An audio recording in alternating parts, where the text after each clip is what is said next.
ақпарат келді деп бізге. Негізі ол күні кеше келген болатын біздің редакциямызға. Зерттедік, сөйлестік, тыңдадық.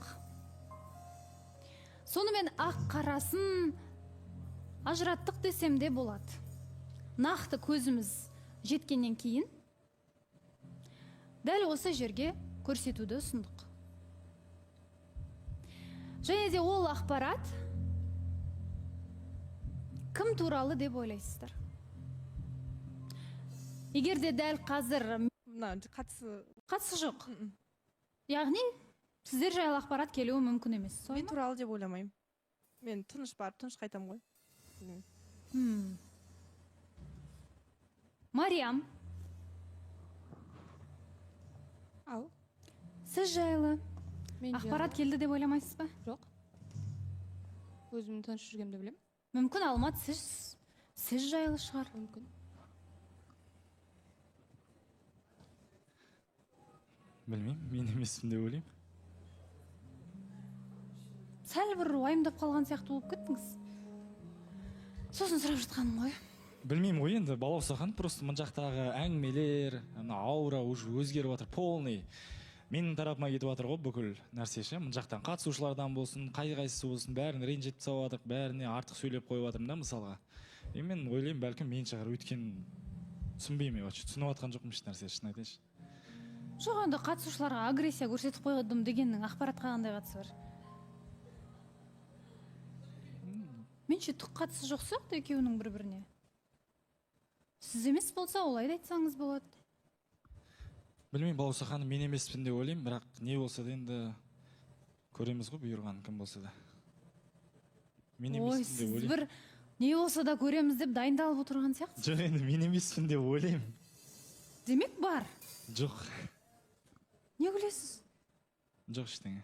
Просто балауса ханым, мен емеспін деп ойлаймын. Негізі былай ғой, балауса ханым, негізі кеше эфирден шыққаннан кейін Айсұлу екеуміз бір видео түсіреміз деп пландап бір жерге барып тамақтанған болатынбыз. Одан басқа бізде ештеңе жоқ. Айсұлу мен ба? Иә. Кәдімгі? Иә. Айсұлу мен. Бірге тамақтанды. Жоқ, ол жасыратындай нәрсе емес, оны сториске де салғымыз келген негізі. Салғыңыз келді, бірақ салмадыңыз. Салмадыңыз, иә. қастарында мен жүрдім да, сол кезде Айсұлу, нағып кеше сол кезде айтпадың деймін да, осындай ренішін. Неге жыламадың? Дым айтпадың ғой сен маған? Мен Расулға айтқан болатын, Расул айтқан, не үшін сөзге келіспей. Айттым ғой, Расул айтшы. Негізі балауса Расул сен үшін жауап бермейді ғой, сенің ешкімің емес қой. Қазір Расулды тыңдайық. Негізі балауса ханым, Айсұлу айтты да, енді видео түсіру керек болды, бірақ ол видеоны түсіре алмай қалдық та сол күні. И мынандай жағдай болды. Кім түсіреді деген сияқты, кіммен түсіреміз деді, Алмат түсіріп беретін шығар бізге деген кезде Айсұлу айтты, жоқ, неге басқа біреу емес деген сияқты да, қой, не болды? Бармаймын деген сияқты айтқан. Вот сондай әңгіме болды. Бірақ Алмат барғанмен ол шыны керек біздің қасымызға да отырған жоқ. Басқа жерде отырып, өзімен өзі бірдеңелер сөйлесіп сөйтіп отырды. Расулбек, артық тыпыршымай-ақ қойыңыз. Ақпарат сіз туралы емес.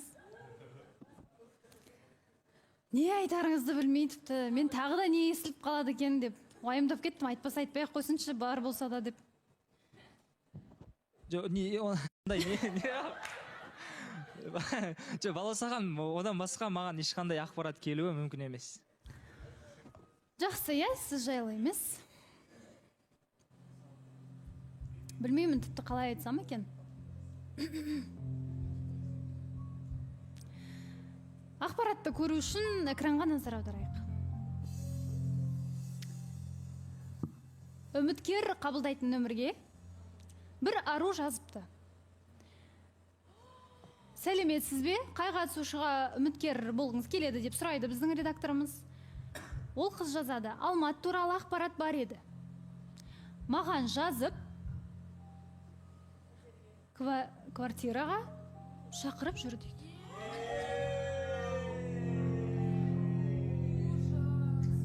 Бұл қай уақытта жазылған дүние? Түнгі уақытта ма? Иә, өзінің SMS-ін жіберген екен. Одан нөмірін жібереді, нөмір нақты Алматтың нөмірімен сәйкес келіп тұр. Одан кейін ол қыздың өзімен сөйлессек, ол қыз бізге айтады. Тіпті келіп қажет болса, эфирде де айта аламын дейді. Өйткені Алмат менің танысым дейді. Балауса ханым, ренжімесеңіз, қыздың нөмірін жеке бір көре аламыз ба? болады көруге, бірақ оны енді сәлден кейін просто жала болуы мүмкін да, мен өйткені ондай нәрсе айтпағанмын ешкімге. Алмат, қазір мен сізге айтайын, иә? Жалпы ары қарай да оқылатын ақпарат бар екен. Біз түбіне дейін оқып алайықшы, бірінші. Келесі, саламатсыз ба? Нақты дәлел бар ма деп сұрапты біздің редакторымыз. Ары қарай жазғандарын өшіріп тастапты Инстаграмда. Бірақ күнде кеш жақын звондап, квартираға келсең, Марикомен таныстықты тоқтатып, сені қабылдаймын дейді. Анон болып қалсыншы, ол мені танитын еді дейді. Есіміңіз кім деп сұрады біздің редакторымыз. Ол қыз жазған екен, біз қазір жауап тастадық көрсетпей. Одан кейін жобаға кел десеңіз барамын деп жазыпты. Өзінің өтініші бойынша анон күйінде қалсыншы депті. Бірақ шақырсаңыздар келемін деп. Не істейік, шақырайық па? Балауса ханым, мен ешкімді ешқай жерге шақырмаған адаммын. Және де, если мен жазған болсам, мен ешқашан кетірмеймін. Өйткені жазылған нәрсе жазылды, ол оқыған бойда скрин жасап алуы мүмкін, дұрыс қой. Оқыған бойда адам скрин жасап үлгереді. Енді бәрі біздің қатысушылар сияқты бір қасқыр емес қой шындығында. Скрин жасап жүретін. Мысалға, мен білмеймін, бірақ кім айтылып жатқан, бірақ та ол өзі білу керек қой, мен ертеңгі күні жіберетін білді, ол дұрыс қой. Жоқ, бұл қыз келемін деп тұр. Бұл қыз ешқандай да қысылып тұрған жоқ, айтып тұр. Жақсы, мен келемін, қажет десеңіздер, шындықты айтамын деп тұр. Келсін ба, шақырайық па? Кетекші, Балауса ханым бола ма? Редакторымен сөйлесейін, көрейін, кім екен, қалай екен, бәрін білейін. Жоқ, ондай дүние болмайды, Алмат. Мен өйткені Балауса ханым білмеймін кім екен, мен ешкімге ештеңе жазбағанмын. Алмат, егер де нақты өзіңізге сенімді болсаңыз, келсін деп айтыңыз, онда тұрған не бар? Ол қыздың да оны редактормен сөйлесіп, ол қай қыз екен деп бірнеше қызға сөйтіп жазып жүрсіз бе? Ешкімге жазбаған, Балауса ханым, келсе келсін. Онда таза болыңыз, ешқандай да қорқатын ештеңесі жоқ. Келсе, микрофонға айтсаңыз. Мен сенімдімін ешкімге ештеңе жазбағаныма, если маған өздері сондай нәрсе істеп, немесе өздері сондай бағытта жазған қыздар да бар менде. Мен сіздерге по факту көрсете аламын, мен оларға қандай жауап бергенімді. Келсе, келсін, күтеміз. Жақсы, сөзіңіз. Сендік. Бірақ неге мен бұл ақпаратқа сеніп тұрмын, Алмат? Себебі қаншама қыздар айтып жатыр, Алматтың осындай қылқаты бар. Алмат былай жасайды дегендей әңгімелерді айтып жатыр. Белден ұстағысынан келеді, иығынан ұстады дейді. Мені боқтап, артық сөз айтты дейді. Марикомен таныстық басталмай жатып, қолынан ұстағысы келді дейді. Соның барлығын естігеннен кейін бұл ақпаратқа біз сенейін дедік тіпті. Балауса ханым, мен іштен айтпаймын. Келсін, сөйлесейік, көрейік. Бірақ бір ғана нәрсе айтамын, жоғарыдағысы барлығын көріп тұр, мен ешкімнің алдында ақталмаймын, қалай бар солай айтып беремін. Әрине, если менің қателіктерім болған болса, любой дайынмын. Өзімнің қателігімді басыммен көтеруге, мойныммен көтеруге дайынмын. Если сондай нәрсе шын болса. Бірақ қазіргі таңда мен шынымды айтайыншы, ешкімге сенбейді екен Балауса ханым. Ешкімге сенбеймін. Мен уже нешінші рет дәлелдендім. Біз де сенбейміз, дәл сіз секілді. Мен айтайыншы, Балауса ханым, мен неше рет дәлелдендім, менде сыртта да, іште де жалпы адам баласына сенудің қажеті жоқ екен. Сендің ба, сенім ақталмайды.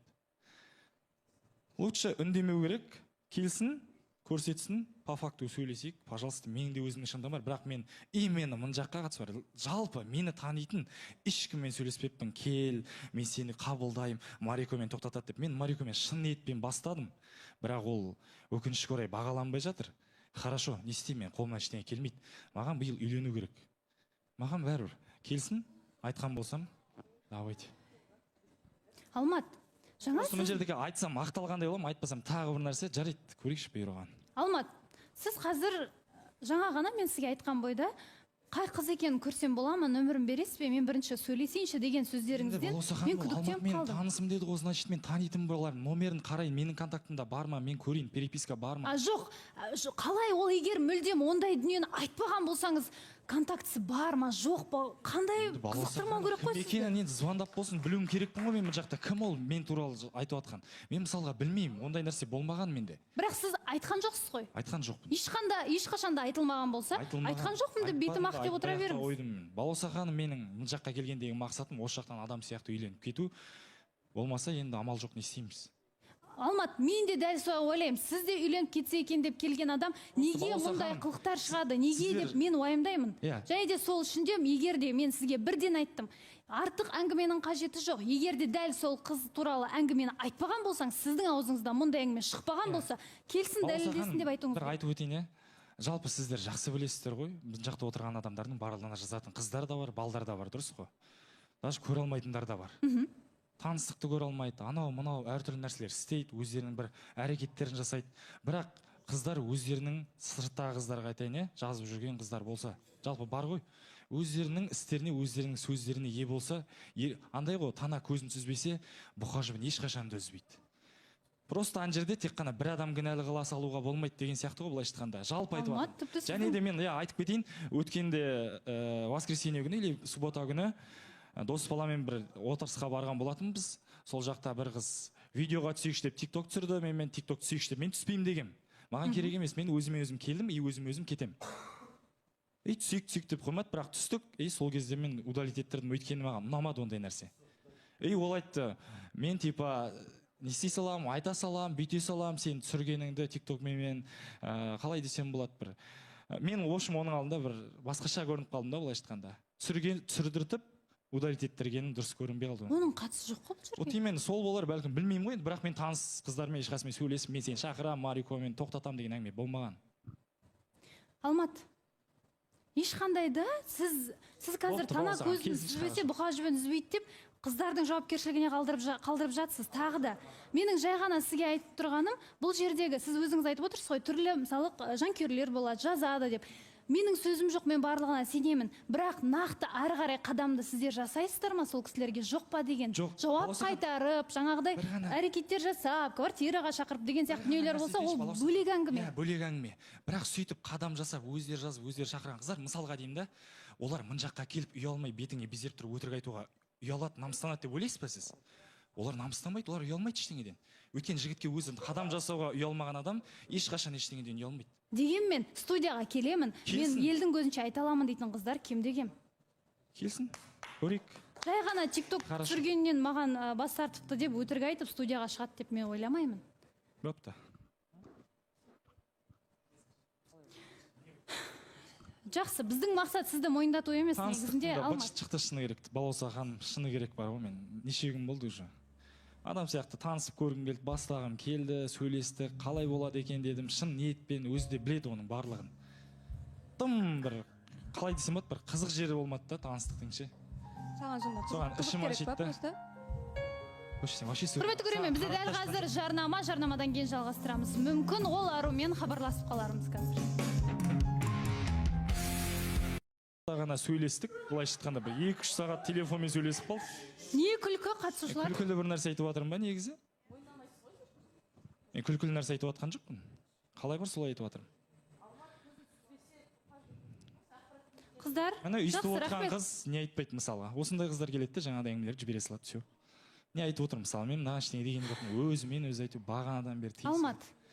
Балауса ханым, кешірім сұраймын. Артық кетіп қалған болсам, бағанадан бері болсын. Алмат, мен түсініп тұрмын, кешірім сұрап отырсыз. Бірақ мен сізге айтайын, бұл дүние бірінші рет және соңғы рет болсын. Хорошо. Және де қатысушыларға, қатысушы қыздарға, сырттағы дос қыздарыңыз болсын. Дәл осындай әңгіме, жаңағы белден ұстап қалу, иығынан ұстау, қолынан ұстау деген сияқтының барлығы келетін үміткерлерге жасалынатын болса алдағы уақытта, ондай дүниені біз кешіре алмаймыз. Ондай дүние жасалынбасын, мүлде Алмат. Балауса ханым, бүгіннен бастап ешкімге жақындамаймын. Ешкімге жақындамаймын. Мен өзім сондай адаммын. Мен біреуге не істеп қалам ба, қалайды, бір айтамыз ба, тадан басылатын. Сондай оқып қалам да, до конца солай кетемін. Жақсы. Алмат, Мариаммен таныстық қалай болады? Мариам өзі жауап берсін. Таныстық негіз тоқтаған дұрыс сияқты. Бұл нәрсенің ары қарай бір жақсыға ұласады деп айта алмаймын. Бізде қазір таныстық жалғасқанмен по-любому ертең тағы да ұрыс болады, тағы да не болады. Мен жалпы өзім сәл-пәл күдіктенгем. Біз жалпы сөйлесіп жүрген, жалпы таныстық бастағаннан бастап құшақтау, артық жақындамаш десең көті басы тырысып қалады, отырып қалады. Сондай нәрселер көп болды, маған ұнаған жоқ. Мәдениетті сөйлеңіздерші, өтініш. Осылай именно боғауыз сөз қосып айтатын қызды мен де дұрыс танымаған екем. Ашығында танысаң, ондай адамнан өзің безіне деген. Жақсы, сабыр. Түсініп тұрмын, екеуіңіздің айтар біраз дүниелеріңіз бар. Бірақ Мариам, сізге ескерту, сізде байқаймын. Сізге гүл ұнамайды, сізге кинотеатр ұнамайды, сізге барған кино ұнамайды.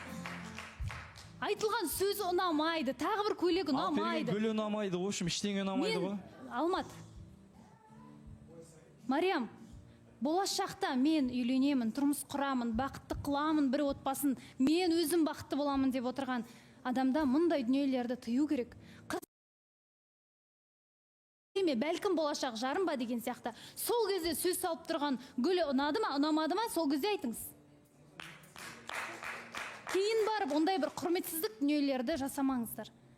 Және қыздар, дәл сондай сөздеріңізбен өздеріңізді түсіресіздер.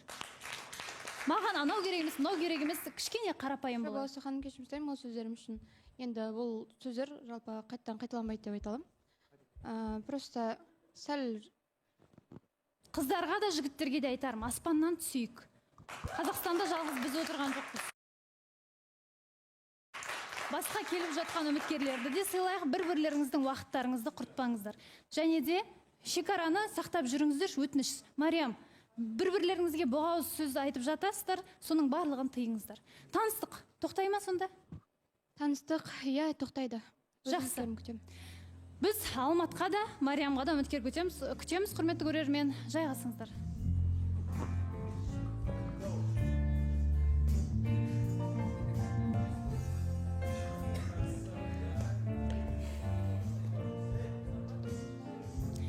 Жайғасыңыздар, құрметті көрермен, біз тағы да айтамыз.